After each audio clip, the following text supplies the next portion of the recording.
Before I introduce today's guest, I want to tell you about our one and only sponsor or advertiser. It's the GreatCoursesPlus.com app that you can get on your phone, and you can access there. It's a subscription model, so you can access thousands of courses and therefore tens of thousands of lectures, like one here on George Orwell that I listen to, in which then you scroll through and listen to whichever lectures you want, any or all of them. They go in sequence. You can just queue it up and start going, and it goes lecture after lecture. You can see the green ones that I listen to and the other ones I have yet to listen to. It's a great system because instead of buying an entire course and then maybe you like some of it, maybe you don't like any of it or just parts of it, and you want to skip on to the next course, you can do that with this app on your phone. And so those who are listening to the podcast and access it through me, you get a $30 off for the annual plan, and you get a free trial, and it comes out to $10 a month. So that's like 2.5 venti lattes at Starbucks for infinite knowledge, accessible on your phone. It's a great deal. And this is the sole sponsor of the podcast, other than the umbrella of the Skeptic Society that we're under. I'm not going to bring on here, my favorite pillow advertisers and guns and gold and whatever else supports podcasts. It's really the great courses, and I have them on because I use them all the time. I listen to these lectures, and content consumption is something we're all doing in the pandemic, and this is really the best source I've found. So give it a shot. Go to greatcoursesplus.com/Shermer. That's greatcoursesplus.com/Shermer. You get the $30 off and the free trial, $10 a month for the year. Great deal. Thanks for listening. My guest today is Dr. David Sloan Wilson, who many of you will know. He is president of the Evolution Institute and SUNY Distinguished Professor of Biology and Anthropology at Binghamton University. He applies evolutionary theory to all aspects of humanity, in addition to the biological world, and his books include Darwin's Cathedral, Evolution for Everyone, The Neighborhood Project, and Does Altruism Exist? His new book is Atlas Hugged. It's a novel based on you-know-what, Atlas Shrugged by Ayn Rand.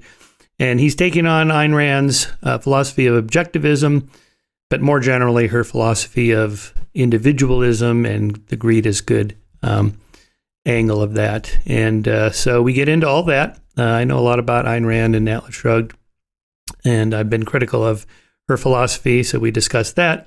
But also the general, larger picture issues of, how that kind of philosophy leads to actual policy, tax policy, foreign policy, and so forth. And, of course, he's proposing a new system, which you'll hear about, and you can read about at his Evolution Institute and in his novel. So I push him on, well, what exactly would this look like in terms of taxes and foreign policy or, whatever, how the government is structured. So we get into a lot of the details of that, as well as talking about human nature. To what extent are we selfish? We are. But we also have other aspects of our nature that are good. So what kind of social norms and institutions, political and economic systems do we have that accentuate the one and attenuate the other? So it's a pretty deep, long conversation, and we get into it, into the weeds for a lot of these issues. I think it was one of the more interesting conversations I've had on this podcast. So with that, I give you David Sloan Wilson. So just let's start by you just walking us through, how does an evolutionary biologist and professional scientist become a novelist, and kind of take us on a short journey to your entry into economics and social theory and all that. Sure. So we're on, right? Yep, we're on. We're officially started? Oh, yeah. Okay, awesome. Yeah, so to make it real quick, I mean, the first thing that you got to know is that I come from a novelist family. My dad was a famous novelist named Sloan Wilson. You're old enough to know his books, Man in the Gray Flannel Suit and A Summer Place. That was the same decade, the 1950s, that Ayn Rand published her book, Atlas Shrugged. And I'm convinced, analyzing myself, that I became a scientist so that I could do something that my famous dad could respect, but couldn't really understand and could not be compared to him. So,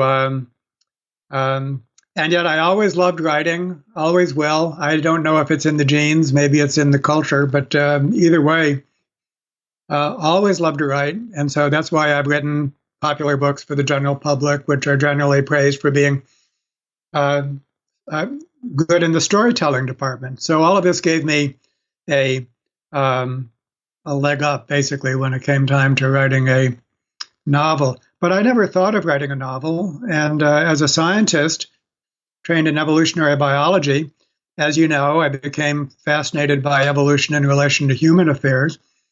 And about 10 years ago, that took the direction of economics. And so I started to really dig into economics from an evolutionary perspective. Before that, I had studied religion, as you know, Darwin's Cathedral and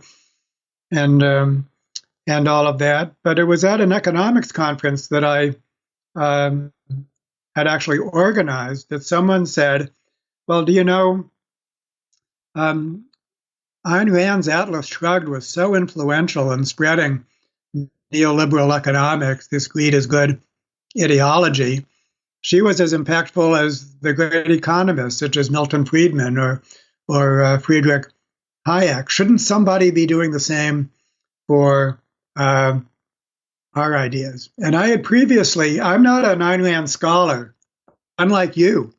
And so that's one reason why I'm so eager to talk with you about this, because you really know Ayn Rand and her movement better than I do. You told me yesterday that you were actually played a cameo role in the movie Atlas Shrugged. I got a big kick out of that. You with your you with your daughter. But I certainly read Atlas Shrugged, and it also some of her nonfiction work. Even had written an academic article on how her philosophy of objectivism was more like a religion than a philosophy. We could get back to that if you if you like. And so in just an instant, the title Atlas Hugged floated into my mind and the beginning of the plot line. So that's the short story as to how I wrote Atlas Hugged. Yeah, that's a great story. I'm not sure how influential she is amongst professional economists and philosophers who largely ignore her, I think. The influence maybe would be through younger people that then come of age and then get into positions of political or business power, and maybe some of her ideas trickle in that way. Through people like Paul Ryan famously said, he loved Atlas Shrugged and gave everybody copies of it on his staff to read. Something like that. Alan Greenspan was her most famous acolyte. Yeah. But, he never quite followed her philosophy and his economic policy, and she never advised him. And she admitted that she knew next to nothing about actual economic theory. She didn't, study it or anything like that. Yeah. Her interest was more of the kind of human nature background or philosophical basis to economic policy, something like that. So, and as you know, Atlas Shrugged and Ayn Rand in general is popular among, let's say 15 to 25-year-olds. That seems to be her base. And I think, well, there's two audiences.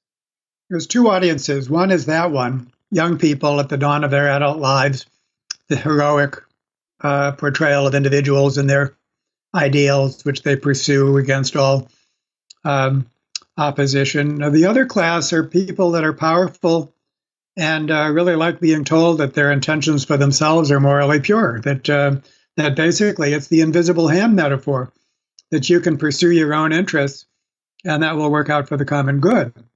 And the point that you just made, Michael, I think I want to reinforce it, is that the real object that we need to study and the real target of my book is not Ayn Rand, but individualism in all of its forms. Individualism is a much larger tradition. Ayn Rand was a powerful vehicle for it.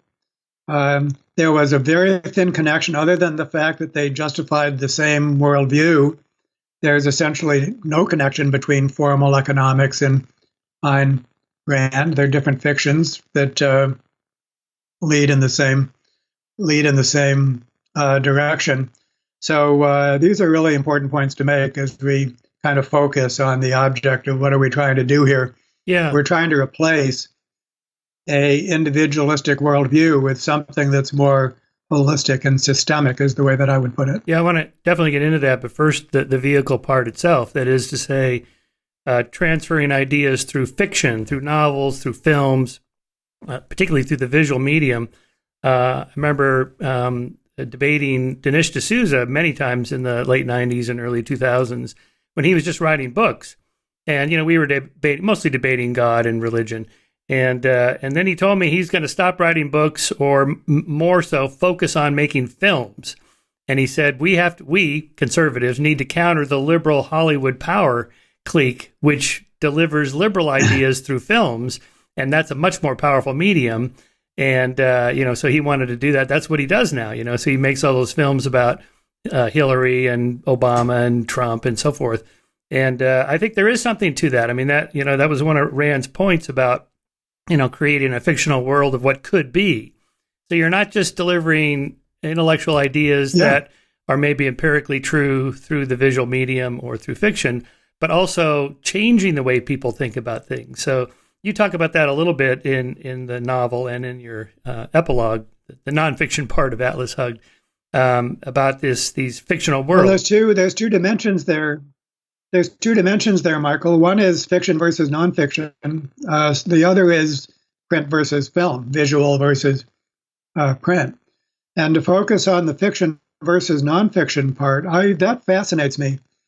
And as you know, there's a small branch of scholarship on stories from an evolutionary perspective. Yeah. In fact, all of the arts from an evolutionary perspective. Why are the arts so puzzling? It's because they seem non-utilitarian. How can something as non-utilitarian as the arts evolve by a process of evolution? And the answer is, for the most part, if you understand the arts correctly, they're immensely utilitarian, especially in their organization of culture. And religion is nothing more or less than a collection of arts activities. And stories, therefore, have a way of living inside your head, whether they're related orally or through print or visually through cinema. They take up residence inside your head in a way that just intellectual discourse does not. And that fascinates me. Ayn Rand said it herself when she said that art is the essential medium for the communication of a moral ideal. Mm-hmm. And I think that what makes people... As an evolutionary biologist, do you think it has something to do with the fact that we're such visual primate creatures that, for example, if you want to convey something about climate change, there's nothing better than one of those simple graphs that shows the line going up and the temperature line going up, the CO2 gases line going up, as opposed to showing somebody a chart of data or a long paragraph of words. That visual medium is so instant because our visual cortex is so big. That's how we conceive of the world. Well, let's do that in two steps. There's the chart, which is incomprehensible. There's the graph. There's the table of numbers. That's incomprehensible. There's a graph, which is much easier to digest, but doesn't have much emotional impact. And then there is something you might do, some story you might tell, some movie you might produce that really provides a punch to that. In fact, my wife and I just finished watching David Attenborough's latest documentary. Yeah. Which he called his witness statement. Yeah, I saw that. And it's powerful. It is, yeah. It's powerful. And so there's your, now that's nonfiction. So we haven't even gotten to this fictional realm there. But what I discovered as an author, writing it, was that writing a story with all of those degrees of freedom, having complete license to create your own imaginary world, was one of the most pleasurable things I've ever done, and even more pleasurable than nonfiction writing. And I love to write. So I surprised myself by the degree to which I was engaged and immersed in creating that story. I hope it's half as much fun to read as it was for me to write. Well, it was, yeah. No, I read the whole thing. It was a little difficult on a PDF as opposed to a book. I'm old school. I like physical books. I actually read the physical newspaper every morning. I'll send you a physical copy right after this. Well, so let me just read something you wrote about. You make a distinction between I guess what we might call an empirical truth versus this veridical perception versus a stylized universe. And you ask, why do most of us regard ourselves as above average? Why do we demonize our enemies? Why do we invent invisible gods and glorious pasts for our ancestors that any historian can easily debunk? Because these adaptive fictions help us to survive and reproduce in the real world better than more accurate perceptions of reality. They're better than real. And of course, that's what Rand is trying to do with her novels, is like portray the world as she thinks it should be, not just as it is. And you're taking that a step further in a way, saying, well, we can't really know what it is veridically because our senses are distorting it and so forth. So pick up on that. Well, in the first place, we can know it, although with great difficulty, and that's what science and scholarship are all about. So I'm actually, you might call an everyday realist. In everyday life, we operate under the assumption that there's an external world out there that exists apart from our existence, and it can be apprehended. That's what it means to tell the truth versus to lie. And we're awash now in fake news, I mean, so in science and in responsible journalism and in judicial procedures, we say, I swear to tell the truth, the whole truth, and nothing but the truth. And we know what that means. Of course, it's tremendously complicated for just the reasons that passage states, because our minds evolved not exactly to perceive the world the way it really is, but to survive and reproduce in that world. And so the difference between our meaning systems and what's out there is a very complex relationship. And we have to struggle in order to apprehend what's out there, peering through this tissue of lies, as it's put in the novel. How can we tell right and wrong without peering through a tissue of lies? That tissue might be objectivism, it might be Christianity, but every worldview up to the present moment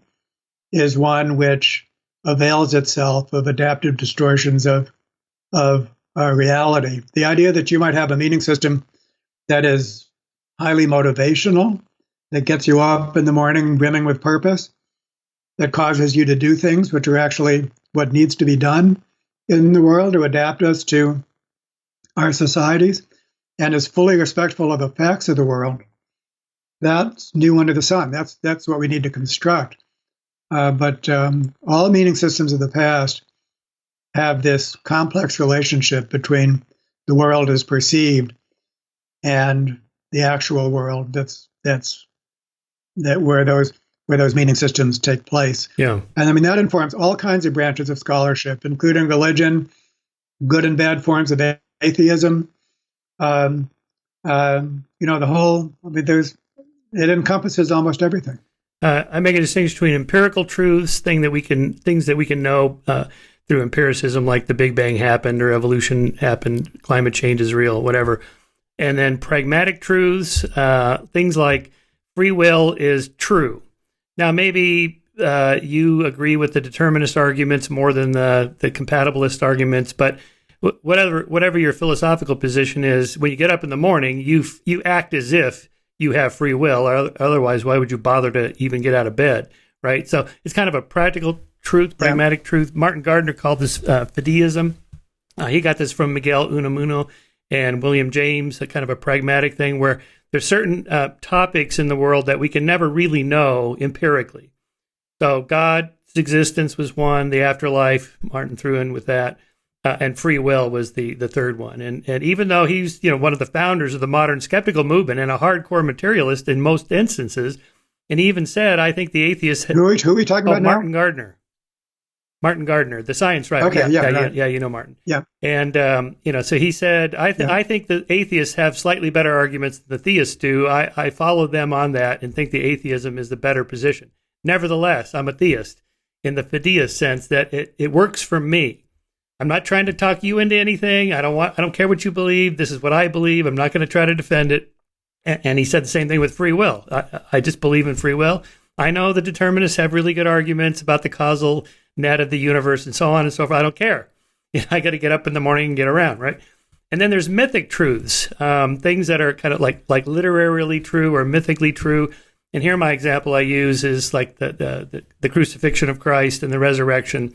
So like in my debates with Jordan Peterson, he's a little slippery on this because he's into these kind of mythic truths. And so if you push him, like, do you actually think someone named Jesus existed, died, and came back from the dead? He, was resurrected. And then he'll go on about, well, we all need to bear our own cross because suffering is real in the world, and, and so on and so forth. Born again, start over. I said, yeah, okay, I get that. That's a mythic truth. I agree. That's a literary truth or something like that. There's truths in the Bible in a mythic sense. But of course, someone like Dawkins would say, yeah, but did he really die and come back from the dead? And was he really born of a virgin? And I remember being at a conference with Richard and Ken Miller, who's a Catholic, as you know. And Ken right. is a hardcore defender of evolutionary theory. He's one of the prime debunkers of intelligent design creationism. But Dawkins wanted to know, okay, Ken, if we found a piece of the true cross, because people claim that they find these once in a while, and there was a little bit of flesh on there, and we could tease out the DNA from Jesus, would it be a full, complement of DNA like humans have, or would it be a haploid or whatever that would be? And Ken was like, Richard, you don't understand. I'm not making any empirical claims here. This is my faith tradition. This is what I believe. I'm not saying it's literally true. It's like, okay. It's sort of, just like end of the conversation, really, because we're talking about two different kinds of truths. Yeah, so I think that this is fun, and as far as it goes, I don't mean to be disrespectful of these kinds of conversations, but I think the Holy Grail, and that's how it's described in Atlas Shrugged, is to be able to use hard science, what Dawkins or Miller or any one of those folks would agree as the hard science part. Whether that could actually be used to inform what we do without needing to stray into that territory that we describe in various ways, mythic truths, practical reality, whatever. Is there a way that we could actually stay dead center in what's sometimes called methodological naturalism, call it hard science, and actually find insights there that enable us to build the sustainable societies or sustainable actions that we want? And I think the answer to that is yes. And to state it in nonfiction terms, it's really contained in the concept of an organism. And the epiphany that takes place for the main character in Atlas Shrugged is that look inside any healthy organism and you will find a world without suffering. That inside every organism, the components are working in beautiful harmony for some common good. And so even though the world writ large is full of suffering, and so the Buddhist Four Noble Truths, life consists of suffering, suffering is caused by greed, there can be a path to end suffering, and it is the Buddhist path. That's true for nature writ large. Everyone really needs to know that. The idea that nature writ large is harmonious, actually not so. It's full of suffering that species impose and individuals impose on each other. But if you look inside any healthy organism, you do see a world without suffering. You could say it's a world where good has decisively triumphed over evil. And so therefore, if we want to eliminate suffering from the whole world, we need to turn the whole world into a single organism. So that is something which is entirely within the bounds of hard science, methodological naturalism, no mythic nothing. There is actually an agenda that we can pursue. So I think that's a pretty big deal, not just in the novel, but in the real world, that this kind of motivates a whole earth ethic and a path for expanding what we mean by organism. Okay. So you're larger and larger scale. Just to put a pin on that, you are doing what I have been trying to do, and Sam Harris, and to a slightly lesser degree, Steven Pinker. That is bridging the is-ought barrier. As you know, Hume famously said, you can't go from an is to an ought. But in a way, that sounds exactly what you're doing. Like, we ought to structure society based on the way nature is, in this case, human nature. And you're comfortable doing that? Yeah, and I've been having I am. I've been having a wonderful conversation with a evolutionary philosopher named Ed Gibney. And it's actually on Letter Wiki. If your audience doesn't know about letter.wiki, it's a wonderful forum for respectful conversations where two people get together, they write letters to each other, which are available to the public, but it has the respectful quality of two friends communicating with each other in a respectful fashion as they would if they were writing letters to each other. And Ed, I think, did something brilliant. I don't think it was necessarily original, and he wouldn't say that it was. But he says, let's add a third word to is and ought. That third word is want. Want. And so, although ought cannot be derived from is, it can be derived from is plus want. And so, if I want if I want water, and the only water is available in a spring a mile up the road, I ought to go to that spring to satisfy my want. And so this is what Hume meant, perhaps, when he said that reason is the slave of the passions, that we can't really employ reason unless we want something. And so I think that is really is brilliant, given all of the kind of press that's given to the so-called naturalistic fallacy, to think that all we need to do is to add a third component, the desire component. And it's at that point, if we want to do something, we need to consult the world as it is in order to achieve that want. Have you encountered that? Don't you think that's kind of Yeah, I like that. Neat? Yeah, I like that a lot. Yeah. Yeah, I don't have any trouble going from is to ought because, if you study human nature and social science, it seems like it's pretty clear, at least in the general form of things, it's better to be free than enslaved. It's better to be satiated than hungry. It's, it's better not to be tortured. It's better to be healthy rather than diseased, and so on. And once you recognize that that's human nature, that's a universal, then we ought to strive for that. And I think that's what the liberal tradition, since the Enlightenment, has been moving toward, this kind of more universal ethic that kind of borders more on utilitarianism and consequentialism than, say, a Kantian rule-based deontology. I think that's the direction we've been moving. But is that not all based on treating the individual as the target of our moral concern? That is, it's the individual that matters, not the collective. And so I'm just going to read to you my defense of that, and then you can hack away at it, because I think we might disagree on this. So this is from the Moral Arc in the opening pages, that I take moral progress to mean the improvement in the survival and flourishing of sentient beings. Here I'm referring to individual beings. It's the individual who's the primary moral agent, not the group, tribe, race, gender, state, nation, empire, society, or any other collective, because it is the individual who survives and flourishes, or who suffers and dies. It is individual sentient beings who perceive, emote, respond, love, feel, and suffer, not populations, races, genders, groups, or nations. Historically, immoral abuses have been most rampant, and body counts have run the highest when the individual is sacrificed for the good of the group. It happens when people are judged by the color of their skin, or by their XY chromosomes, or by whom they prefer to sleep with, or by what accent they speak with, or by which political or religious group they belong to, or by any other distinguishing trait our species has identified to differentiate among members, instead of by the content of their individual character. The rights revolution of the past 3 centuries have focused almost entirely on the freedom and autonomy of individuals, not collectives, on the rights of persons, not groups. Individuals vote, not races or genders. Individuals want to be treated equally, not races. Rights protect individuals, not groups. In fact, most rights, as those enumerated in the Bill of Rights, protect individuals from being discriminated against as members of a group, such as by race, creed, color, gender, and so on. So that's kind of my founding statement, but I suspect that your founding position is different from that.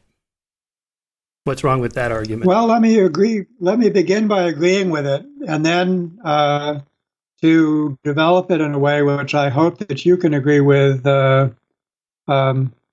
Also, we'll see how much progress we can what we can make. The part I want to agree with is the pathology associated with groups that have such coercive power over their members that they could actually make a decision such as to kill someone or hurt someone for the good of the group. That kind of asymmetry with the group having power over the individual is indeed something that nobody should want. Now, what actually takes place in small human groups, thanks to evolution, is that they are strongly structured against that. I mean, here's a statement you could make about human nature from an evolutionary perspective, is that individuals do not like to be pushed around. When they're in a small group, they hate being bullied. And when those groups are appropriately structured, they actually have the collective ability to suppress bullying. Mm-hmm. Nevertheless, the suppression of bullying is critical. Unless a human group is capable of suppressing disruptive self-serving behaviors, bullying and other free-riding, other self-serving behaviors of all sorts, then that group is going to be horrible in a different way. And so what's required, and what actually were the conditions of human evolution at a small scale, is that individuals insisted on autonomy. There's your individual freedom. But they also had collective agreements. They decided to do things together, and they subordinated themselves to that group cause. And so if it's just purely individual, then nobody wants to live in that kind of society either. But the kind of society that we want to live in, which is easy to understand at the scale of small groups, is to be part of a group that's working together, coordinating their actions to do something that's meaningful to all of them. And so there's a very strong individual component to that, but there's an equally strong community component, group component. And if you don't have both, then, well, you just need both.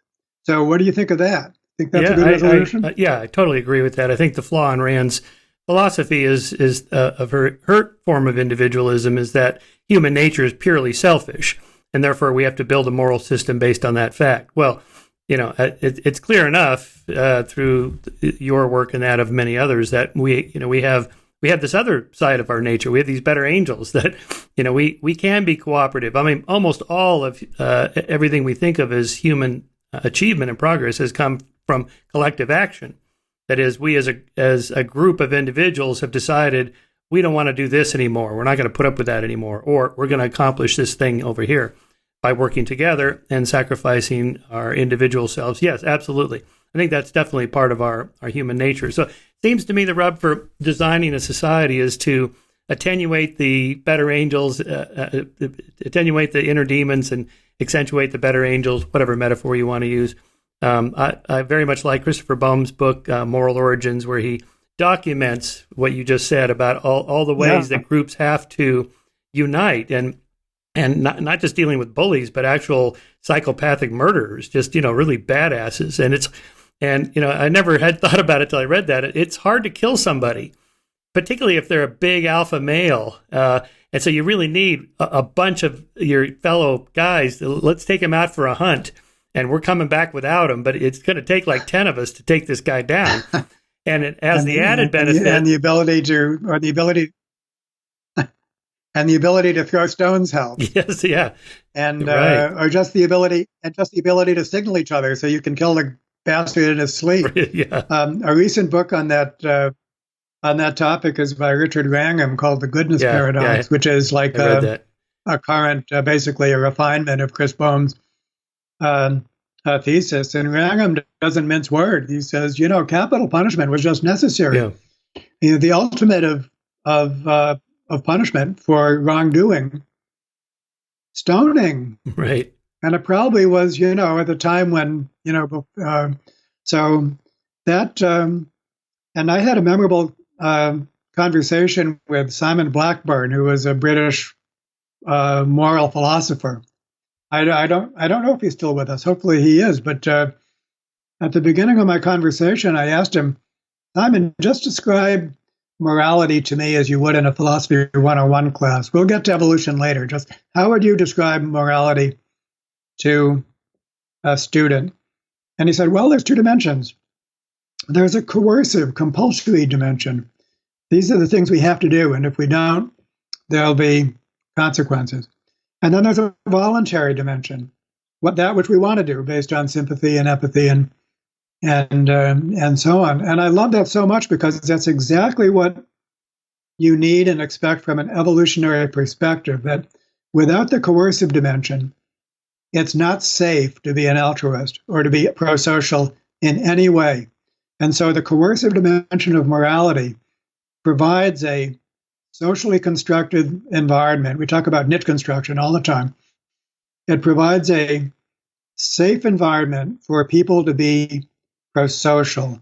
If it's a strong moral system, then you can extend yourself and you will not be hurt. And we're very sensitive to that. So we're always looking around us, testing out our social environment. If it makes us vulnerable, like any sensible turtle or snail, we pull into our shell. If not, we come out of our shell. And so what that means is that it really provides a blueprint for any size of group. That's basically what you must do. You must provide a social structure which in practical terms functions as that coercive element of the moral system. And that's what Elinor Ostrom's work is all about, core design principles, which we can talk about now or not, as you see fit. Got some big dog there. Oh, my dog is just, he's going crazy. It's all right. I think everybody's comfortable now with home studios because that's the world we live in. Exactly. Well, I was going to say some of that sounds like arguments that conservatives make. That is, in the social contract, we want to structure a society in which individuals are encouraged to do the right thing and be pro-social and generous and cooperative. So you need a strong military to protect citizens from external threats. You need a strong police to protect citizens from internal threats, criminals or whatever. And then you want charity and charitable giving to come from within. So this needs to be encouraged through religion and moral systems, and this is why they tend to be against the government doing that for individuals, that is charity, because then you take the moral element out of it. If you take my money through taxes and redistribute it to others, as noble as that may sound, it's not me doing anything moral. I'm just contributing my taxes, and I don't like it any more than anybody else does. And so in a way, it almost sounds like a conservative kind of argument that those social structures and systems are voluntary in a way rather than from the top down. Well, again, I think there's a baby in a bathwater in what you said. And we really have to, in all of these positions, we have to separate the baby from the bathwater. There's a wonderful quote from an evolutionist named Kane, who, to the effect of, in every great controversy, to think of somebody that's just plain wrong is just hopelessly simplistic. The exact quote is that in a great controversy, only the simplest mind can believe that one side is mere folly. So that's a great quote. That's a great quote. That's a great quote for our times. And so, yeah, the first part of what you said is just right. We need that. We need that structure. But the whole idea that this needs to be done. This mutual aid stuff needs to be voluntary. It can't be organized by government. That's what's just not true. There's no basis for it. And I think as part of the bathwater for me is the idea that government does nothing right. Only the private sector stuff. That's hogwash. And we have, really good economists like Mariana Mazzucato, who have established beyond a reasonable doubt that all of the great innovations that's responsible for tech and the internet and all of that stuff had such state investment. Yeah. And I mean, such amazing state invention. Do you really think that I mean, why was Social Security necessary? It's because people do not on their own plan for their retirement. This goes on and on and on. And if you look at the best functioning nations on Earth, those are the Nordic nations. Yeah.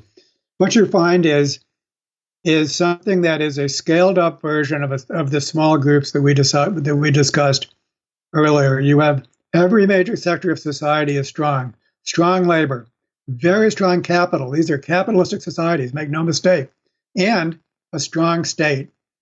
And those sectors work collaboratively for the good of the nation. That's what works.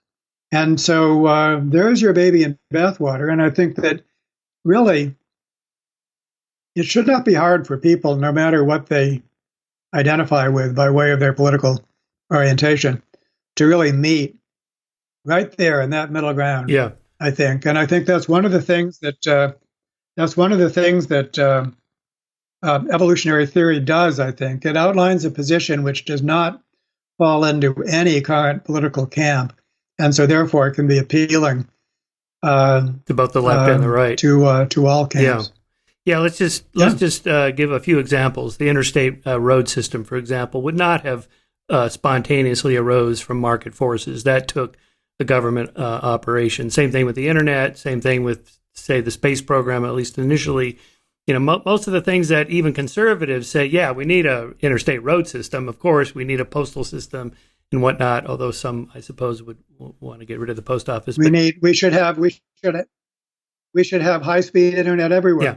Right. And there's a wonderful article by Bob Frank, as one of the authors, I think. But what it shows is that if you look at innovation, entrepreneurship in the 19th and early 20th century, it correlated highly with the existence of a post office. A post office. And there was the postal system that was put in place by the U.S. government. That was not something that was going to bubble up from the free market. Right. So this idea that this kind of blind faith in the market, which of course Rand is famous for, is part of her whole philosophy, is that the market is so good that self-interest is all you need. That's, in a nutshell, that's the idea. Yeah. Is that it's not. It's a moral system. It's a highly moral system. But it's based on assumptions about the power of the market in order to adjust prices and all of that. That just ain't so. And so we definitely have to go beyond that. Let me give you an example of capitalism, and then you tell me what's wrong with this. So one of my best friends, Michael Coles, was the founder of the Great American Cookie Company. Before that, he had a Great American, I think it was Jeans Company, that didn't work out. And then he's walking through a mall one day and he sees people lined up buying chocolate chip cookies. It might have been Famous Amos, whatever. Anyway, he started his own store, and then he started a chain, and he ended up franchising. And after about 20 years or so, he sold the company and made tens of millions of dollars. I don't know the exact amount, but became a rich guy. Now he's from a poor Polish immigrant family. They're Jewish, and he's been very good about giving away a lot of his money, but that's voluntary. But just the idea of I'm selling a cookie and you're buying the cookie and I make a profit and I pay my employees and so on. That's capitalism. That's free market. What's wrong with that? I think that this, the whole theme of this conversation of ours is going to be baby in bathwater, time after time after time after time after time. And one point to make is that for cultural evolution to take place, then better practices have to replace worse practices. There has to be a rapid replacement process, which of course is a form of competition. So once again, and then for that process of innovation to be open, so that even a poor person can become engaged in it, awesome. And there's plenty of evidence to show that when markets gets captured by any kind of elite, corporate elite or autocratic elite, and whenever monopolies form, then innovation dries up. So the idea that we should have an entrepreneurial culture and that we should make that as open as possible to everyone there's your baby. There's your baby. But as to what gets selected, if it's unless there's some identification of what we're working towards, which has to be systemic, then what people just do by going to the mall and noticing I can make a buck by starting a company to make cookies, or I can start a company that delivers packages faster the way Amazon did, they'll succeed at that goal. They'll succeed at that goal. But that goal and many others like it are not going to add up to solve the systemic problems of life. And so in order for that kind of entrepreneurial culture to work, there must be a targeted selection of what are we trying to do. And that has to include such things as, and here to give a concrete example, is Kate Raworth's donut economics. Do you know donut economics? No. Is that a familiar term? No. To you? Tell me. Well, she calls herself a renegade economist. She's over in England, now in Oxford. She has the Donut Economic Action Lab, and she wrote a book called Donut Economics, which is just so accessible compared to any other economics book. She has a gift for images, actually back to the start of our conversation about visualization. And the donut is an image that has, of course, an inner and an outer boundary. The outer boundary of the donut are the planetary boundaries. You know, we can't exceed carbon emissions. We can't exceed ozone. We can't exceed. So these are the environmental limits define the outside of the donut. The inside of the donut are social equity needs. We can't have extreme inequality, extreme poverty, extreme disparities of all kinds. And so we need to do things so that society remains inside the donut. And so now what's happening is that with this brilliant conceptualization, we need to downsize it. I mean, that's a lofty planetary goal. How are we going to reach that goal? Well, let's say, what happens if the city of Amsterdam declares that they're the donut city, and they work towards those goals at the city level? And then that goes down to the neighborhood level. We can be the donut neighborhood. Or what if entrepreneurship is organized that way? So if we want your famous cookie guy to that kind of entrepreneurship to go to work, basically structure the market so that what people rush to do will help with that systemic goal. But if you don't do that calibration, so basically structure the market so that it leads to the right outcome, it will not self-organize. I promise you that. So there has to be, for entrepreneurship to work, there has to be what I say is a managed process of cultural evolution in which all three ingredients of an evolutionary process are managed. There's a target of selection, which must be systemic. Variation must be oriented around the target. There's your entrepreneurship, and let everyone take part, including let that be as inclusive as possible. And then there needs to be a replication of best practices. So if something bubbles up from that process that works, we take replication for granted in biology because organisms just reproduce. But I can tell you from experience that if some program works and you try to replicate it or even get it to survive, that's hard.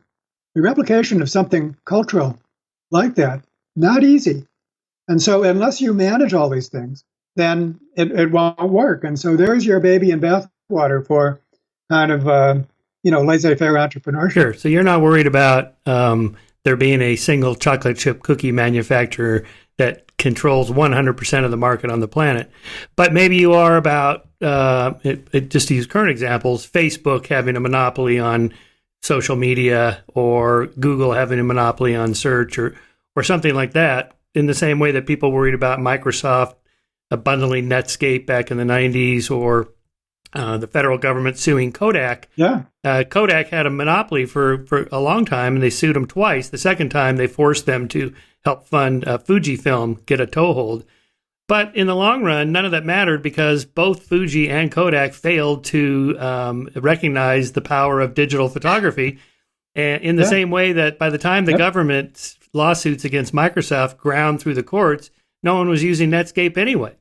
And one of my favorite quotes from Bill Gates is, when they asked him, I think this was like 1997, what are you worried about, IBM or one of these major tech companies? He goes, no, I'm worried about like two guys in a garage somewhere doing something I can't think of. Of course, the next year the Google boys start the Google in a garage or Linux. Yeah. So Linux was, this is why I don't worry about. I do worry about market capture in the way that you described. That does happen. But on the other hand, it doesn't happen for long. Most of the Fortune 500 companies on the list today were not there 50 years ago. Power tends to dissolve or get competed against even without government intervention. So I tend to think maybe the market's not perfect at correcting these kinds of captures. But in the long run, no one can hold that kind of power for very long. So is that not a way of it kind of resolving itself on that big scale? Again, baby bathwater. So here we go again. And there is this kind of flow around. A wonderful book on this topic is The Master Switch by, I think, Timothy Wu, who talks about from the very beginning of the electronic age, which it would be the telegraph, telephone, radio, television, cable, internet. Again and again, what you have, the movie industry, again and again, you have this vibrancy of many different agents at play in the game and the amazing creativity of that. And then you get capture. And there's some good aspects to capture. There's a sense in which we only want one telephone system. Why that would be, in some ways, the best, but invariably it becomes conservative and basically tries to protect itself from creative destruction. Yeah.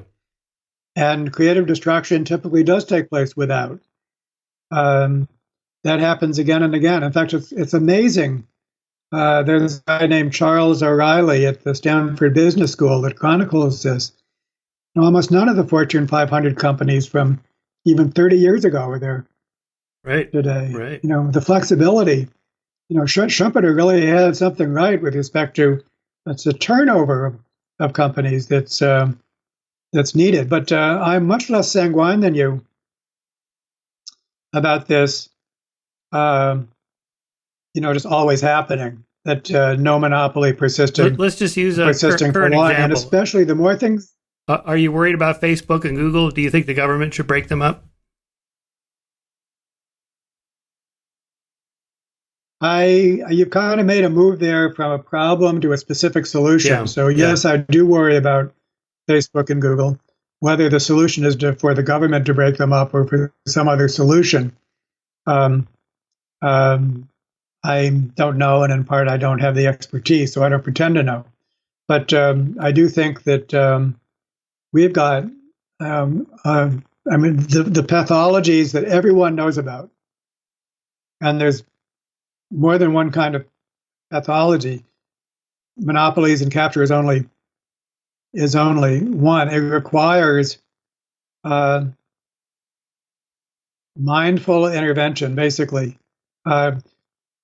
Self-organization is something which happens much, much less than we think, and I think that's where multi-level selection provides a very important insights. If we want things to get better at a systemic scale, we must make that the target of selection, my friend. It's just not going to happen bottom up. There's no invisible hand to save the day. If things are wrong at a systemic scale, we need to make that system the target of selection, in one way or another, work towards that. And then, of course, we need the all-important question of exactly how we do it. Yeah. Well, it's at that level that government breakup might not be the best solution, but we'll have to do something. It'll need to be mindful. It's just not going to turn out well by itself. Well, so I guess what I'm asking is, what are you worried about specifically? Like you mentioned, income inequality. And the hero of Atlas Shrugged is John Galt III, who inherits like $300 million from his father, who had entrepreneured some businesses and whatnot. And so he parlayed that $300 million into an annual income of, I think you had him at the 10% level of $130,000 a year, and he was happy at that level.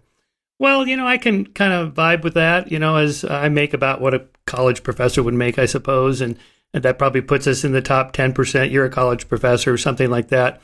Seems comfortable. I'm happy riding my bike and hiking with my dog and writing my books or whatever. I don't need a lot. But what if my friend says, well, I'd like to be in the 1% because I want a boat and a plane, and you're happy with your bicycle, but I want a boat, and a boat costs a lot more than a bike. Who am I to say, well, that's too much?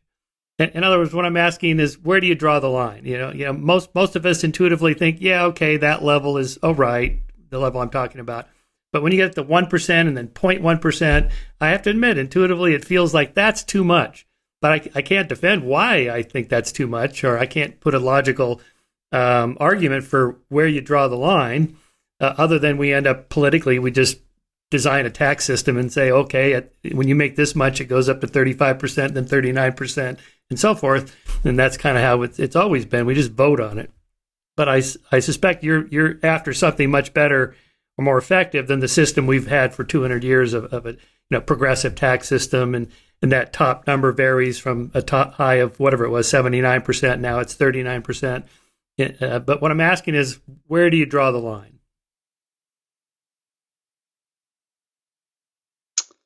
Right. So I'm trying to think of how to answer this, and what takes place in Atlas Shrugged. The main character himself basically puts restraints on himself. He says, my dad's a 0.01%er. I could be a 0.1%er, but I'm going to be a 10%er as far as my personal income is concerned. If I can't be happy on $130,000 a year, I need my head examined, not more money. And what I'll do with the rest of that money is work basically to establish at a worldwide scale what comes naturally at a small scale. And so the idea of the small group appropriately structured as a kind of utopia, as close to a utopia as we'll ever get, is to be a member of a small group with a unified purpose in which we're known by our actions, we control each other, and we get meaningful things done. That's demonstrated again and again in real life. That's why our fathers, including my own, reported his World War II experience as the best time of his life, right, because of that intense camaraderie. Yeah. That's what emergency situations bring about. That's what communes and groups of all kinds, sports teams appropriately structured. That's when people say that they're in the middle of family, so on and so forth. And in the book, there's a number of communities described, all in utopic terms. There's the school that he attends, which is close to the school that your own kid is attending. Isn't that interesting? Yeah. There's the church community, the Christian church community. There's a redneck community. Yeah. There's a biological station. And in each case, because these are small groups appropriately structured, there's no suffering or very little suffering. People don't impose suffering on each other. They have each other's backs. And the great challenge is to scale that up. That's the great challenge. And that, of course, is the great challenge in real life. What we can ask, and here's another point, I think, Michael, really important to stress, and it's a theme in Atlas Shrugged in addition to in real life, is that the difference between the intentions of people and the consequences of their actions. I mean, bad things are not necessarily done through bad intentions. There's a place in the book where the young John Galt III says, here's what I've learned in my short life. The evil in the world is mostly not caused by evil people. The evil in the world is done by good people under the spell of a bad story. Yeah, I like that And quote. so if you're a person that just happens, you're a person who just happens to want a big boat, why shouldn't he have it? Well, he's not a bad person. Not at all. He's a fine person. But he's operating in a system where if everyone behaves like that, then there's going to be consequences. Not that he intended it or wanted or anything else, but unless you construct a system to avoid the accumulation of wealth, the accumulation of wealth will happen. Yeah. Nobody's at fault. They're just doing what people do. It's the system and the stories that support that system. And so then there's the question of what you do about it. And then there, I think what I'd want to do is, of course, in the book, it's actually quite carefully thought out what's done about it. But in real life, I'd point to the work of Robert Frank and his book, The Darwin Economy, which in the first place, he says, here's something that economists don't get. Life is graded on a curve. Economists want to think that we're just trying to maximize our utilities in some absolute sense. We just want that boat just because we want that boat. That happens to be our individual preference. And in real life, it's all about ranking. It's all about who has the bigger boat. And so once we recognize that, what can we do about it? And Bob Frank takes he describes it himself as like an enlightened libertarian approach. We want to fix this problem with the lightest touch that we know how. And that would be a graduated luxury tax of some sort, so that basically we slap great big taxes on luxury items. And therefore, if you want that big boat, then you can buy it, no problem, but there'll be a tax on it. You'll have to pay more than you did before. And actually, that won't make you any less happy because you were just trying to be on top anyhow. Everyone's subject to those constraints. And so truly, you're not losing anything by this fashion, and then we can fund the government. So that's his particular solution. It's actually a libertarian solution. In more general terms, I think we can just go on to the next item. In your book, you talk about norms, changing norms. And in some of your interviews you talk about this as well, like the Me Too movement and the BLM movement. These are attempts to shift public perception of a problem in a new direction to solve it, really from the bottom up, although I suppose changing laws ultimately has to come about discrimination and things like that. But here I'm thinking of something like the Forbes list of the most giving CEOs and entrepreneurs. I forget what it's like, the top 400 people that give the most of their money away. And then there's that pledge that, people like Gates and Warren Buffett sign, we will give away 90% of our wealth before our death or whatever, instead of, passing it on to our children. And it seems to me that's another solution, one that I think you're promoting in the book.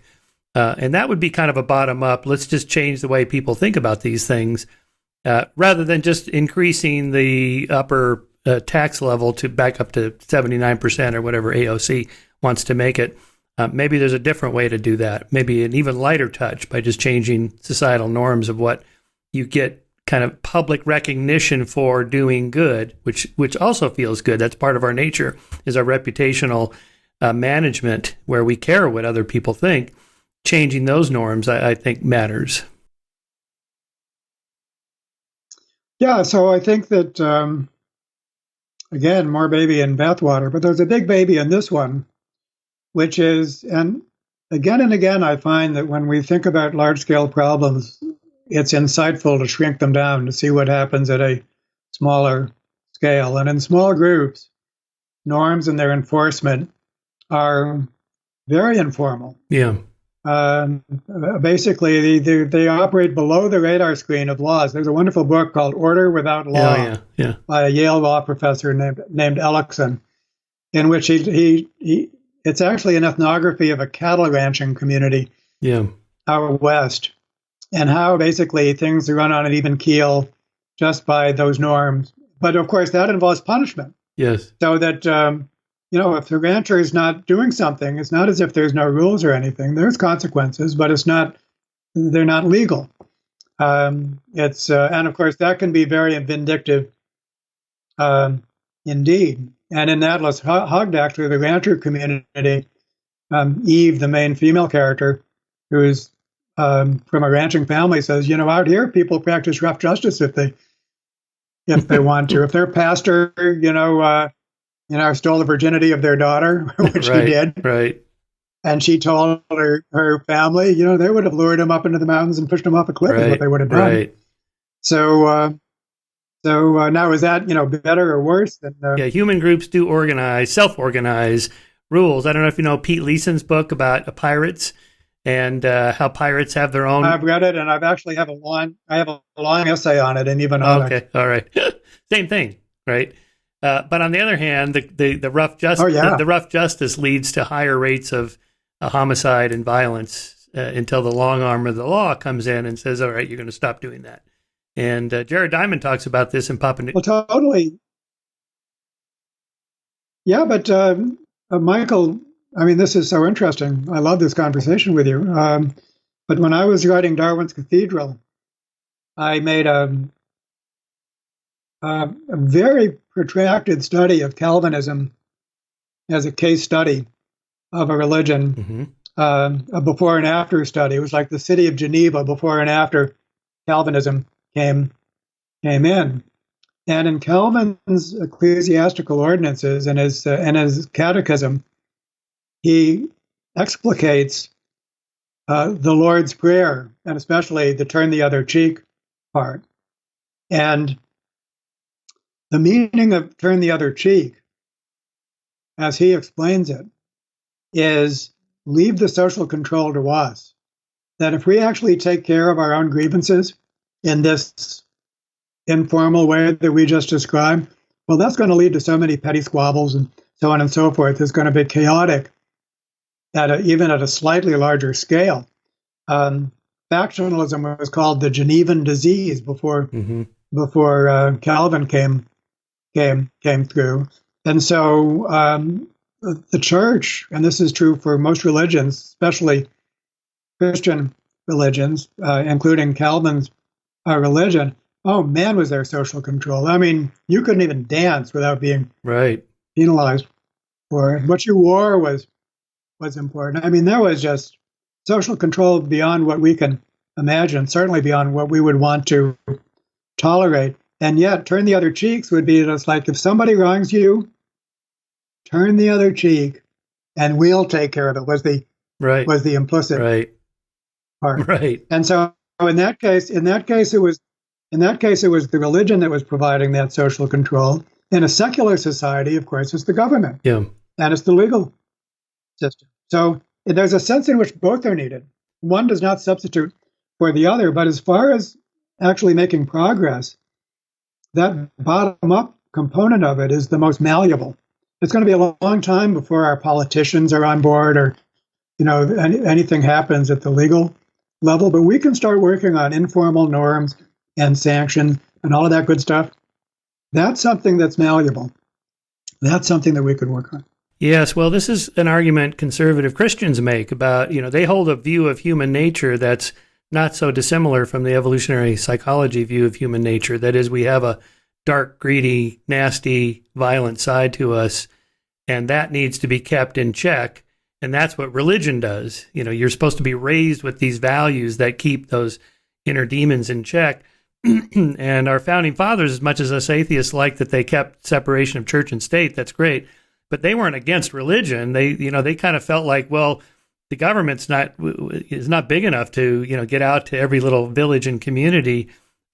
People need some kind of self-control. If we're going to have a self-governing system, the self-governance has to come from within. And where are they going to get that? Well, religion is what provides that.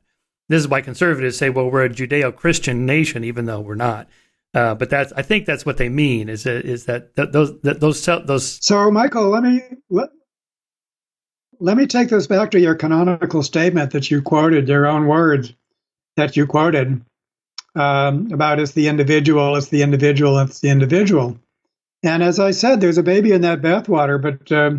But what we're talking about now, and what we have been talking about for the last 20 minutes or so, are layers upon layers of functional organization. Yeah. Layers upon layers of institutions and religions and governments and so on, which are absolutely essential to their existence. Of course, only if they're structured in the right way. And so it's at that sense that we must be talking about the individual as certainly as must be a participant. This is something that must be done with, not done to, Right. because we need to avoid those power aspects of just coercion. So we need to have that, but what must be built by those individuals? They're entities. They have their existence. They have their functional organization.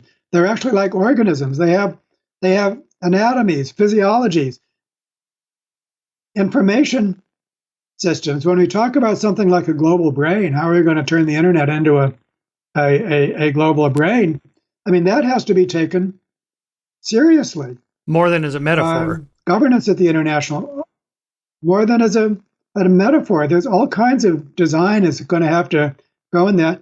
And yes, individuals are going to be taking part of that. But the whole conception and the whole design, the whole project has to be multi-level, has to attend to those levels, has to be structured underneath the global level, because anything less than that is going to create problems at the scale. So there's a sense in which the whole earth is sacred. And everything we do, that doesn't deny the existence of these other entities, national, religious, all the way down to small groups, and the individual. But unless it's coordinated so that what we do at lower levels contributes to the solution rather than the problem at higher scales, then we're lost. We're toast. So there's your multi-level view in which the individual is has a special place, and the symbology of the book on the cover is this column of symbols in which there's a point which lies underneath a circle, which lies underneath the American flag, which lies underneath the whole earth. That represents this hierarchy or multi-level structure in which all of them are needed: the individual, the point, the small group, the circle, the intermediate levels of governance, the American flag, substitute any other flag or symbol, and then everything underneath the whole earth. That's what's needed. And so that's the symbol in the book, but that's equally needed in the real world. And science says that. I think we have a scientific argument for that, which is available. You mean this is through your Evolution Institute? More widely known. Through your Evolution Institute? Is that where? Well, no, just the science of it. Oh. I mean, my Evolution Institute and my new organization, Pro-Social World, is working towards that. But we're making a general statement apart from any institute in terms of the necessity of a whole earth ethic, and then the multi-level nature of what we must do to build towards it. So you get to keep your individual, but you got to add a whole bunch more, Michael. Yeah, but I recognize it. No, those are all good points. All right, let's say, but let's see where the rubber meets the road. Let's say on January 21st, you get a call from the White House. It says, "Please hold the line. President Biden would like to speak to you." And he invites you to be on his team of advisors. And he says, "All right, Dr. Wilson, what should I do tomorrow to implement this? Implement this vision? What do we do?" I would be able to help out. I hope that happens. I would love that to happen, and I actually would be able to contribute to that. Obviously, these are wicked problems. I can't help but remember. Did you ever read the book Cheaper by the Dozen? Yes. Well, no. I think long ago. Maybe that was the like movie 60s, is completely right? different. Oh, the book was about. I saw the movie. I didn't read the book. A long time ago. Well, the book was a memoir of a father who was one of the first efficiency experts in the world, and so he basically made things more efficient, optimized movements, and things like that. And he was a huge eccentric character. He had 12 kids, and so Cheaper by the Dozen was the that's where the title came from. Right. He was larger than life. He was physically huge, but larger than life in other ways. And I'm remembering it because he was so sure of himself and his efficiency methods that when World War II broke out, he telegraphed the White House and he said, I'm arriving on the 4 p.m. train. If you don't know who I am, I'll tell you. Okay. And he actually worked hard to, to increase the efficiency of, ammunition factories and the productions of planes and things like that. So he actually proved his worth. But I think that I don't know how much detail we can go through here, but all of this does translate into a very practical toolkit for real world, multi-level change. And a piece of that is this small group level of governance. We can draw some connections here because one thing that individualism in all of its forms, Ayn Rand, neoliberal economics, individualism in all of its forms, has misplaced the primary unit as, of course, the individual person. What multi-level selection does is it recognizes the small functionally oriented group as a really fundamental unit, that in a powerful way, we are to our small groups as the ant is to its colony.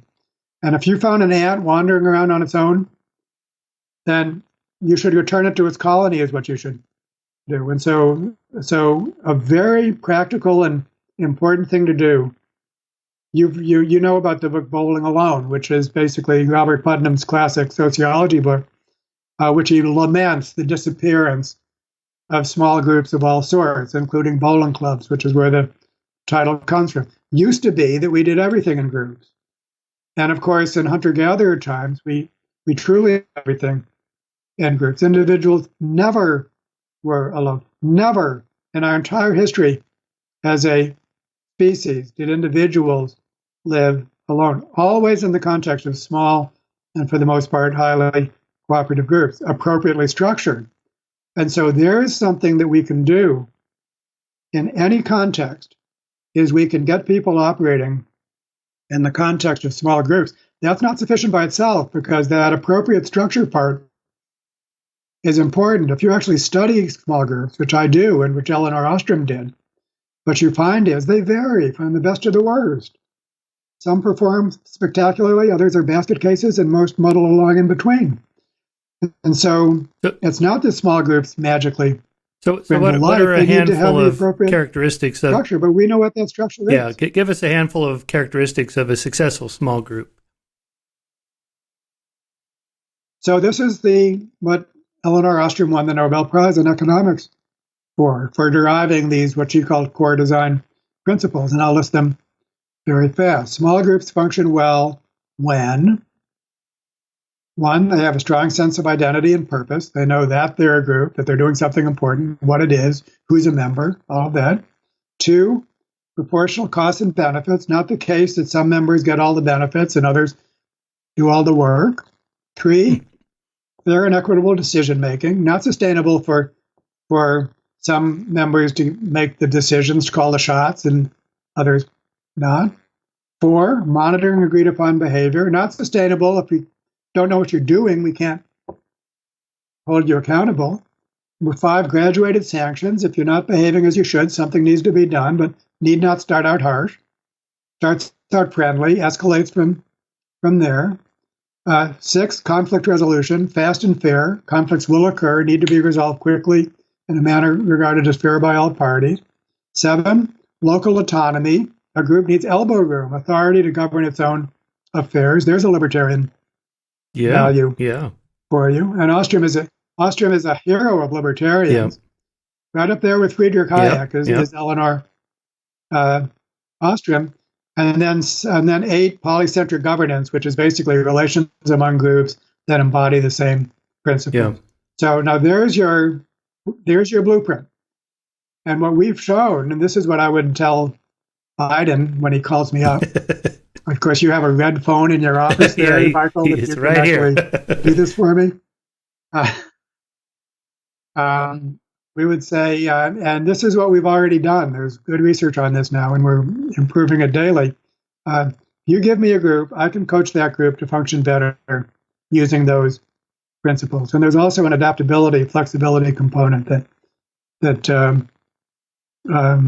is in addition. So bottom line, I think all of this high theory stuff, this philosophizing and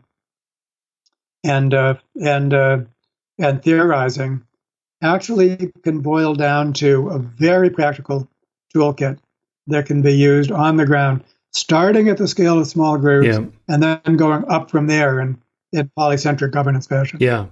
Yeah, I like that. I wrote about that in my latest book, Giving the Devil His Due. I have a chapter called Governing Mars, and I got to speculating about what kind of social structure, political, economic structure, and so on, should we have for the first colony of Martians? So maybe if it's a dozen people, that's not a big problem.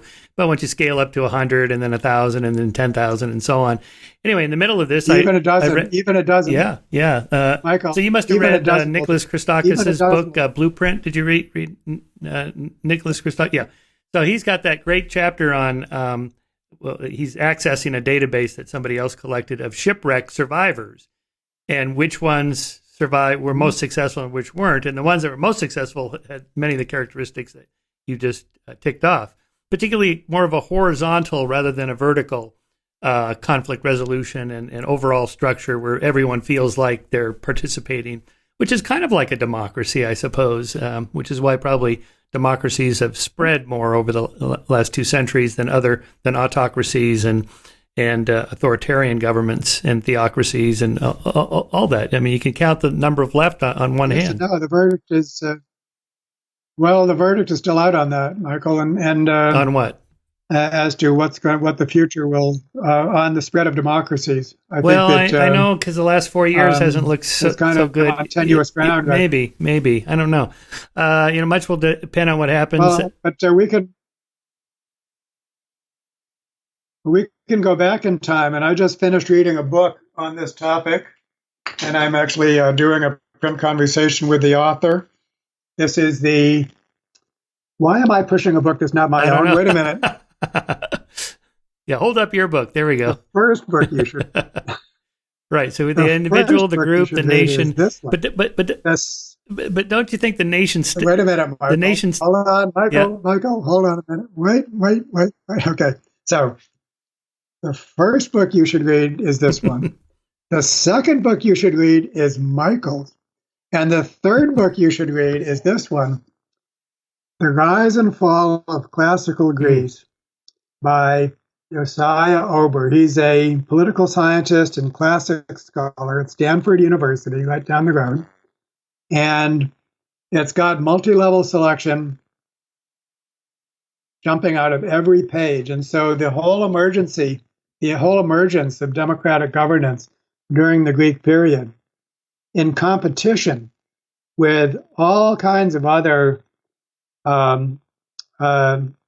tyrants and emperors and empires on one end, piracy on the other end. It is such an amazing story of basically within and between group competition. But the point that you're trying to make, Michael, I think, is that democracy. He says, the natural state. This is the way political scientists talk and classic scholars taught. The natural state is something which is run by a few elites for their own benefit. That's the normal state of affairs. Right. And then, but it works terribly as a collective. There's no innovation. It just, centuries can go by and have under those, natural conditions. And then under somewhat special conditions, democratic governance evolves by a process of between group selection. That's what jumps out of the page. He even calls the Greek city-states like an ant colony. And then because they are democratic, they work so well, they're so vibrant, and then so many people share in the benefits that they can specialize, they can go into trade, they can create a surplus in one thing because they can trade for other things. All this stuff springs to life.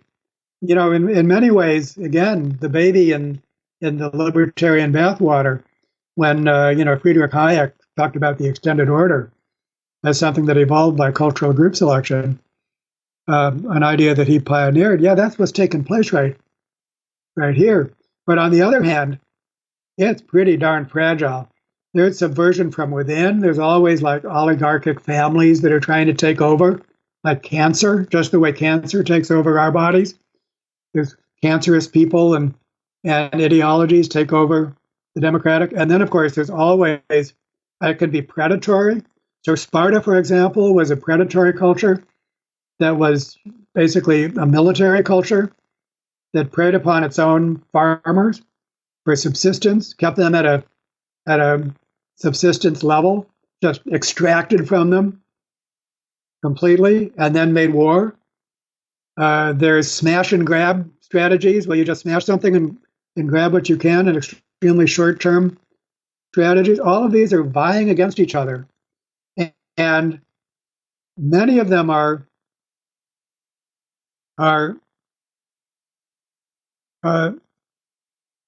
regrettably stable. In other words, you can get such a thing as a regime, which is a horrible regime, a despotic regime, terrible for the people living within them, except for those elites, and stable that lasts generation after generation after generation. So don't confuse stability for good function.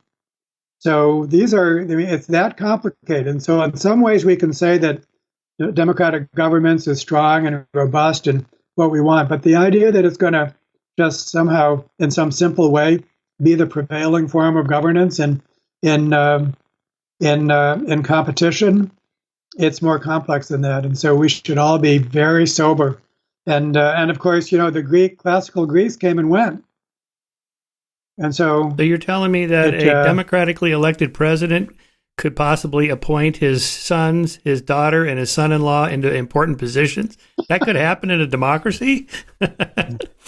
You know, I know you're familiar with Joe Henrich's new book, the Weirdest People on Earth. That's us. This is where I got this idea of the individual. That's where it comes from. I'm a weird person. And he points out that that's not the normal state of things. The normal state of things is nepotism, right? Mm-hmm. And I got to thinking about that. You know, Trump is kind of tapping into the way things used to be. This is totally normal to appoint your sons and your daughter and your son-in-law and so on. That's how it used to always be done. Yeah, so these things, you know, they have a historical, I mean, obviously there's a history, so these things come and go in history. But don't confuse something that happened in the past as something that stays in the past.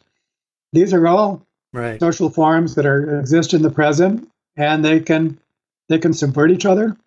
And so back to the idea that we have to structure the process of cultural evolution. There's no way that planetary governance, cooperation at the planetary scale, is going to emerge if we don't make it the conscious target of selection, our moral system, basically, and then work towards it.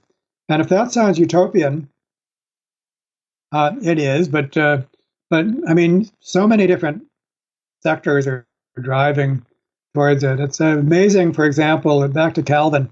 Calvin regarded the Catholic Pope as the Antichrist, because obviously the Protestant Reformation was in a life and death battle with the Catholic. Today, the Catholic Pope issues things like the Our Common Home, and every time the Catholic Pope speaks, it's on the benefit of the whole world, and how Jesus appropriately interpreted is a model for everyone on earth. The Dalai Lama wrote his book Beyond Religion, towards an ethic for the whole world. He says again and again, there's 7.8 billion people in the world, and a billion of them aren't religious at all in any way at all. We have to reach them in addition to everyone else. So the idea that the world is our group, and then we have to, and that has to be the starting point, is really becoming many people and institutions are converging upon that. Well, but just again, to put boots on the ground, literally in this case, when George W. Bush said much of his foreign policy was influenced by Nathan Sharansky's book, The Case for Democracy. So I read that book and I thought, this is a great book. He says, this idea that there are some people in the world that are just not ready for democracy is kind of a racist, bigoted thing to say. It's kind of condescending. Oh, democracy is for us highly intelligent, educated people, and you are just tribal thugs. They're not ready. And Sharansky argues against that argument, which I thought he made a pretty good case. But then, of course, we send troops into Iraq and, okay, we're going to make you a democracy, and we can see how well that went. So I'd be curious to know your thoughts about like exactly the idea of spreading democracy because it's a better system from the bottom up, smaller groups, and you scale up, and democracies are the best way to do that. But clearly, some people just don't want that. And so do we just leave them alone? And what if there's groups in there that, have their rights violated and they want our help? In other words, I'm kind of asking a foreign policy question of how you'd handle something like that in your model. Well, these are such complex issues that I don't want to sound facile as if there's an easy answer to them, but I do think that there's a lot of conceptual progress can be made. I would draw upon people such as Peter Turchin and Joe Henrich, because when you take the thesis of his book seriously and you really appreciate cultural diversity, then it's more diverse than we know, us weird people. And we really need to understand the way a culture is. Evolution is a path-dependent process. You have to get there from here. And here can be very diverse. If you confuse somebody else's here with your here, then that's going to be a non-starter. So there has to be a lot of scholarship, basically. One of the themes of Atlas Shrugged is the importance of scholarship. The cult of scholars is his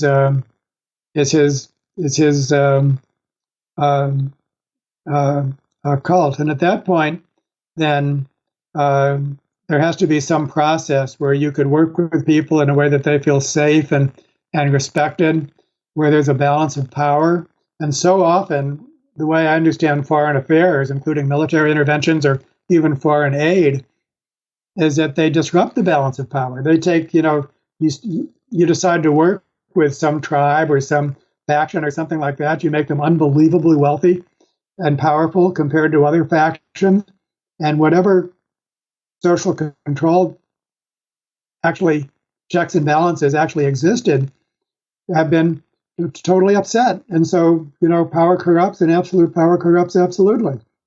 So you have to be at least that smart in order to understand the whole complex situation and then get everyone to agree upon a common goal, to give them agency, so on and so forth. So, the whole process of doing it right, this is something else I feel that I and my colleagues could inform any administration, including the Biden administration, would be of this nature. So on the one hand, history counts. You can't expect some other region of the world to be like the European nations. You have to understand their own system, and then you have to be respectful and participatory, genuinely, done with, not done to, and in terms of how you go about it, and that could work. Yeah. So, I was going to read a couple passages from Atlas Shrugged. I really like this. Our challenge and opportunity is to accomplish a norm shift for truth-telling. Situations comparable to sexual bullying in every way. Norms that enforce truth-telling are strongly established within the cult of scholars in courtroom procedures and responsible journalism and in other social situations. And then you also say, of course, it's not enough to destroy one moral system without replacing it with another. We have to assert that all current political grand narratives have failed, not just my father's. This is John Galt III speaking here. And that our narrative, a scientific account of society as an organism, is new in the history of ideas. And I think this is him continuing laissez-faire and centralized planning, the two main modes of governing, were both doomed to failure. A new path needed to be blazed that didn't fall into any current political or economic camp. The beacon to follow was the concept of society as an organism, and that the way to get there was through a managed process of cultural evolution. I think that's pretty much everything you just said. Of course, again, if you get the call from Biden and he says, what exactly should I do? Do we change the tax system? Should we change the electoral college system? Do we change our foreign policy? I mean, that's the hard part. Well, as Eleanor Ostrom said again and again, there's no panacea. We'll start with that. But on the other hand, there are definitely things to be done. This makes me, quoting that passage, Michael, makes me want to observe that this idea for writing Atlas Shrugged took place now 7 years ago. And so I wrote the book in between my day job, which is basically studying economics and building the Evolution Institute and all of these things. What that means is that the fictional world that I created co-evolved with my real world change efforts. And so that passage in the novel, there's a one-to-one correspondence with a series of print conversations I have on This View of Life titled Evolution, Complexity, and the Third Way of Entrepreneurship, in which that thesis of laissez-faire doesn't work, centralized planning doesn't work, the only thing that can work is a managed process of cultural evolution. There's a real-world counterpart to that passage of the novel that you just quoted, and it's so wonderful when I begin to talk with people about the book. In the first place, for the novel to be a kind of a portal. What we said about stories, that's something about a fictional story that lives within you in a way that just intellectual discourse doesn't. But then to be able to cross over into the real world. I actually don't know any other book with a closer correspondence between a fictional world and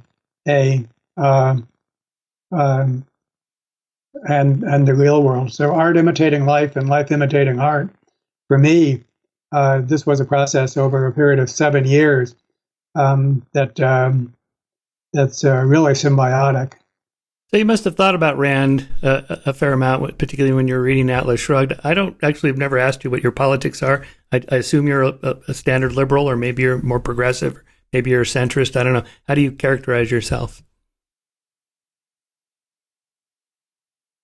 I'm such a babe in the woods that I'm even confused about the categories.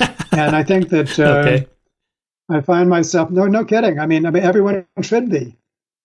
Why is it that these things in America are totally different? How is it that a radical in America is a centrist in Norway? And why is it that we take these complicated issues and we try to make them linear? Why any of this? Why? So that's how apolitical I am, and I think that although I'm very progressive, you could say, we already have said that what we're driving towards here is new in a sense, new in the history of ideas, as it's put in, and therefore very, very important not to associate it with some worn-out lefty position. Socialism as it has been tried. Right. These words are so loaded, like that word socialism. People think, oh, Venezuela, that's what you want to turn America into. It's like, what? And then, one of my conversations in that Third Way series is with Jeffrey Hodgson. If your readers don't know about, if our audience doesn't know about Jeffrey Hodgson, look him up. He's a great scholar of the social sciences, economics, evolution. And he doesn't mince words about every form of socialism that's been tried under that name has been a disaster. Why? 2 reasons. One is centralized planning doesn't work, never will. And 2, concentration of power in the hands of a few elites. It doesn't matter if they start out well-meaning, and some of them do. Back to the disconnect between intentions and actions. And so if that's what we mean by socialism, then no, please. And then, of course, there's the different set of evils that arise from unregulated capitalism, back to that need, which is not just a compromise. Another point to make is that this third way, this managed process of cultural evolution, is not just meeting in the middle. It's very complicated. If you actually form a target of selection, orient variation around that target, replicate best practices, realizing that they're going to be sensitive to context. There's a whole procedure there, which is truly a third way. It's not just meeting in the middle.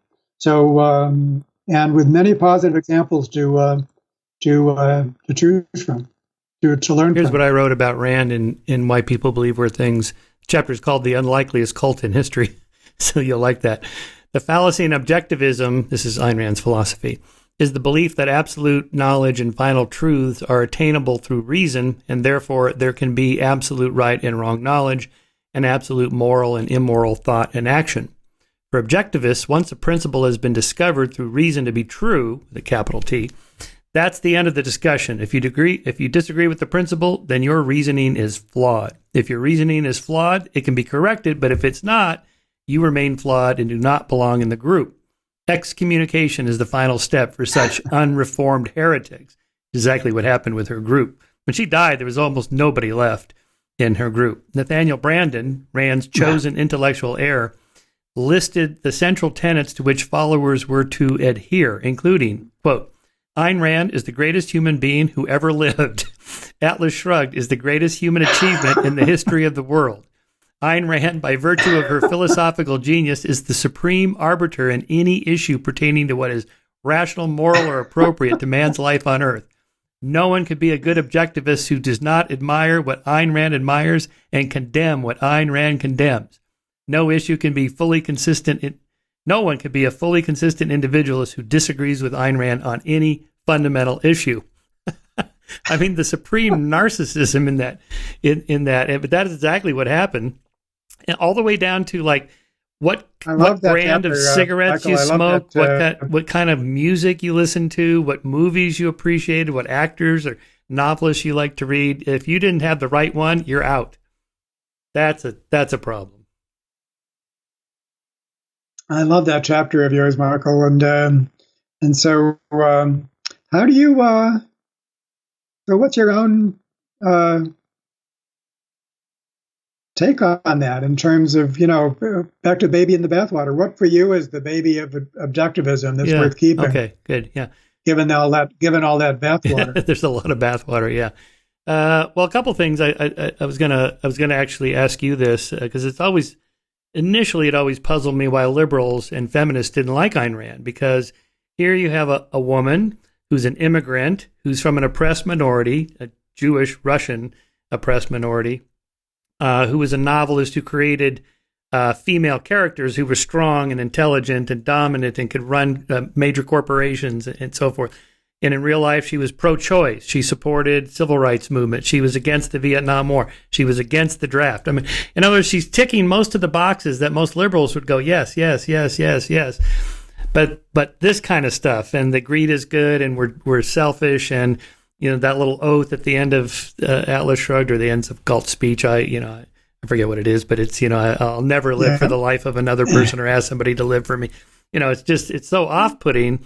If you think about identity politics, her politics are much of that, but the identity part, you would think that many progressives and liberals would identify with her, but her politics are so radical, I think that they just eject all of the other boxes that she ticks.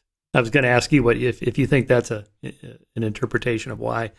Yeah, well, one point is that when you look at her against the background of her times, there's much that you can sympathize with. Growing up in Russia, I believe her family had all her property confiscated.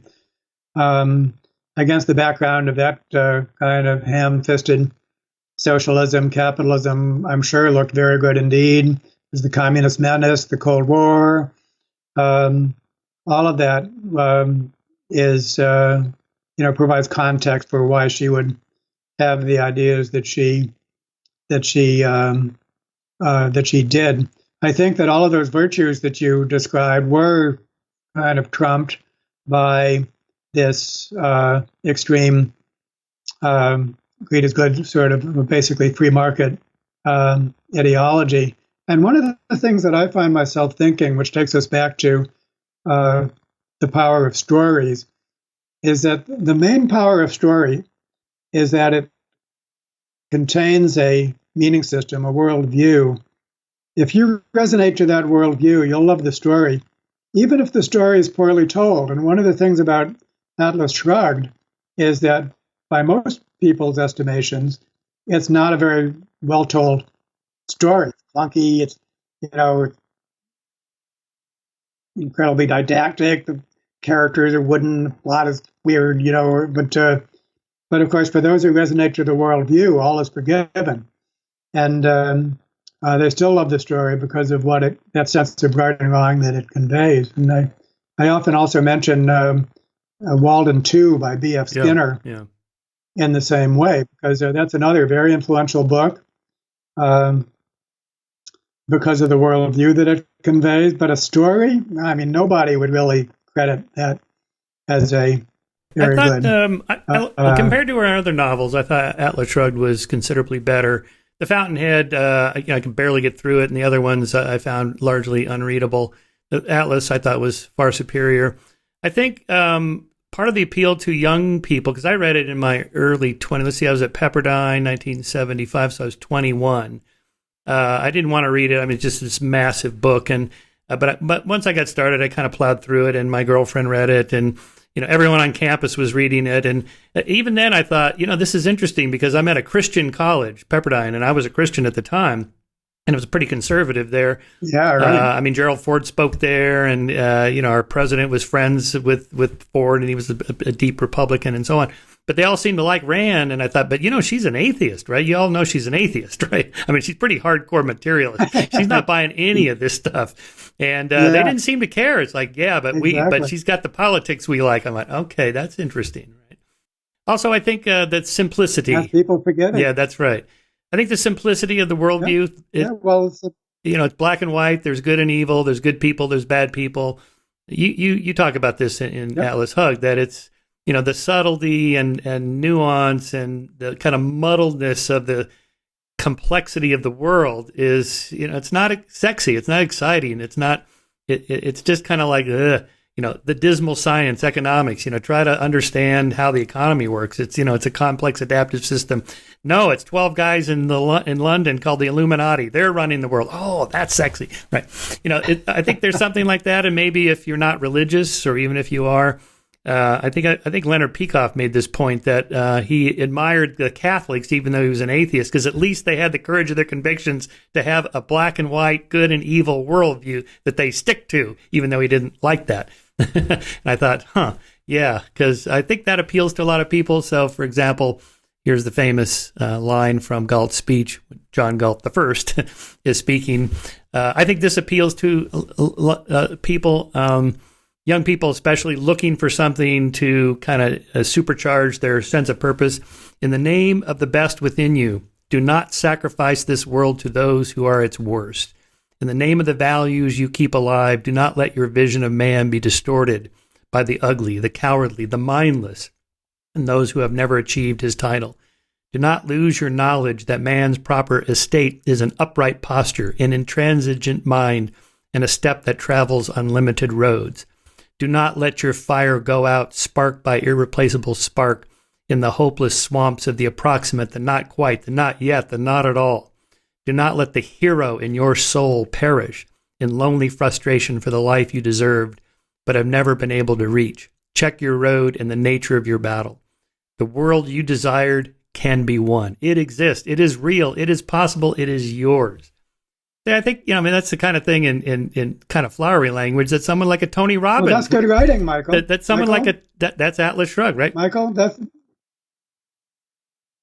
good writing. I mean, I credit that with that was a good little piece of prose that she turned out there. So I think, but that's the kind of thing that Tony Robbins says, or someone like a Jordan Peterson when he says, get your life in order and make your bed and clean your room and do this and so on, push back against chaos. And, he has a huge following because a lot of people, I think, need that. They need some structure. They need somebody to tell them. Well, yeah, that's the guide for living. That and which is a good thing. So the worldview. So the question is, can we actually match that that inspirational, motivational quality, which is a good thing. Again, I want to wake up brimming with purpose. Right. We all should. Can we actually do that and then still have a more authentic understanding of the world? And I think that this is going to sound a little self-serving, but who cares? If you look at novels which are credited as being, really good novels, they're at a different plateau in the sense that the characters are much more realistically drawn. It's much more complicated what takes place in the novels. You can sympathize with all the characters, even the villains. And yet at the same time, you come away with something which gives you that sense of what to do and so on. It's a moral system, but one which does a better job at apprehending reality. That's what we would credit, a great novel with. And one of my father's favorite novelists was Isaac Bashevis Singer, who I grew to love. Jewish, and so the same Polish, not Russian. And there's a scene that I was reminded of in a lot of his books. A young man who grew up in a devout Jewish community leaves, goes to Warsaw, basically becomes secular and becomes lost in secular culture. And there's a lost and aimless and disoriented. And there's a scene where this young man, he goes onto a train, and there's a group of Hasidic Jews that are in their strange garb, and they're pulling on their hair and gesticulating and in their weird manner, and he realizes that they, not he, are happy. So that's a moment in that book. But so I think that the reader can decide how well I succeeded, but I really aspired to tell a better story than those other ones, and for the characters to be better rounded, and for the reader to end up having sympathy, for example, with John Galt too, who's a Rush Limbaugh character, but not to basically fall into the level of just Star Wars, Lord of the Rings, that kind of superhero, super villain, to at least elevate the story above that, and the reader can decide whether I succeeded at that or not. Well, David, we've been going almost 2 hours. What's next? Are you going to try your hand at fiction again, another novel, or are you back to your science, or what's on the agenda? Never say never, but I think that there is, having written these things, it's a matter of getting them read. And also, my original purpose for doing it was to provide a vehicle that would, in the first place, engage people, and in the second place, funnel them into real-world change efforts. And so what I want to do in the future is to work to make my novel widely read, to engage those readers, and then at the same time, my other life and my main line of work is to actually do some of this stuff in the real world. And so Atlas Hug needs to contribute to that goal. But the place to go on the internet, in the first place, Atlas Hugged is only available on its website. It is gifted, not sold. It's so anti-Rand that you cannot buy it. It is not available on Amazon. You must go to atlashugged.world, and where you can have it for free, unless you'd like to gift something in return. So there's an interesting piece there. And in the second place, then go to pro-social.world, and you will see the real life version. So, and then either way, I hope to engage large numbers of people in order to basically evolve the future, manage cultural evolution. I think there is that path, and want to engage as many people as possible. And always a delight, Michael, to be talking with you. It's great. So, and let's put a point on your other nonfiction books, This View of Life, and what's the other one that touches on these topics as well? Well, does altruism exist? Darwin's Cathedral, still current. Yeah. Evolution for Everyone. That's the one, Evolution for Everyone. I love that book. Yeah. You can just yeah, that was good. Yeah. And those are available. Those are available on Amazon.com. For sale. You capitalist, you. Or at least your publishers. That's too funny. David, always a pleasure. Yeah, exactly. You're one of somebody's making money. You're one of the interesting, one of the most interesting conversations I've had. I mean, these are great topics. How could you not be interested? I mean, these are the ultimate topics that we live with pretty much every day. Yeah, I mean, a final thought is, and I say it again and again, and it's, I think, also true in the novel, that the double benefit of an evolutionary worldview is, first, you get to ask the big questions. The kind of philosophizing that we did should be enjoyed by everyone and can be. Don't have to be a professor to get excited by these ideas. And then at the same time, to have a practical toolkit to actually make your life better at all scales, as an individual, in all the groups of your life, and then working upward from there. To have that practical toolkit, plus the big questions that we can ponder, I mean, it cannot get better than that, to have those two operating in conjunction with each other. And so that does get me out of bed every morning, brimming with purpose. And so that's why I'm eager to tell everyone about the good news, the good news. It's there. All right, David, thanks for coming on. Great conversation, and good luck with your next projects. And if you get in the White House, you're coming back on the show to tell us how the sausages are really made.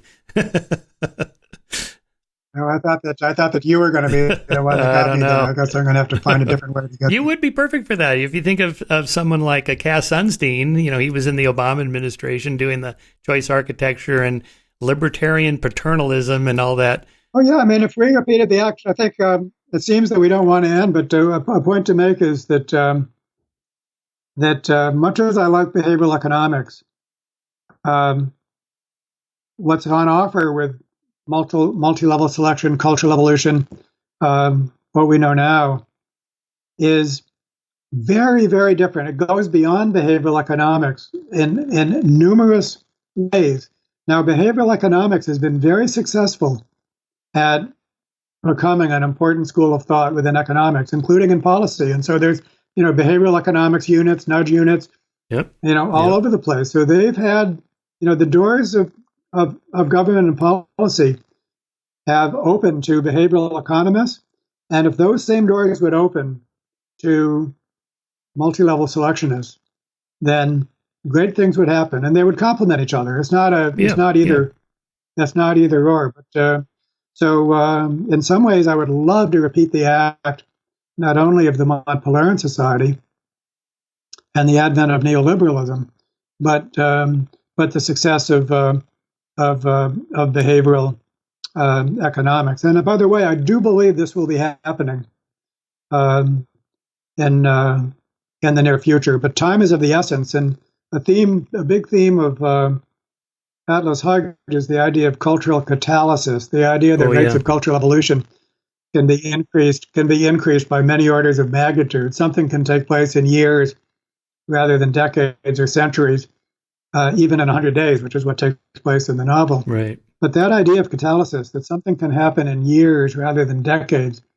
if we know what to do, then is something that takes place in the novel, but also can take place in the real world, and is. I do think it's speeding up. And if we had more time, I could tell you more about my professional interactions with economists. But yeah, so it makes me optimistic, but not in a naive way. No panaceas. Right. But if you feel like you have some kind of a compass or a map or a blueprint or something, blueprint to pick Nick Christakis' title, that's what gives you hope, right? I think so. I mean, you might have a long, difficult journey, but there's a big difference between having a blueprint or a compass and not. Yeah. So that's what I feel we have. And well, let's hope this conversation leads people to your work, and that acts as a catalyst in itself. All right, David, we're going to sign off. Thanks so much. All righty.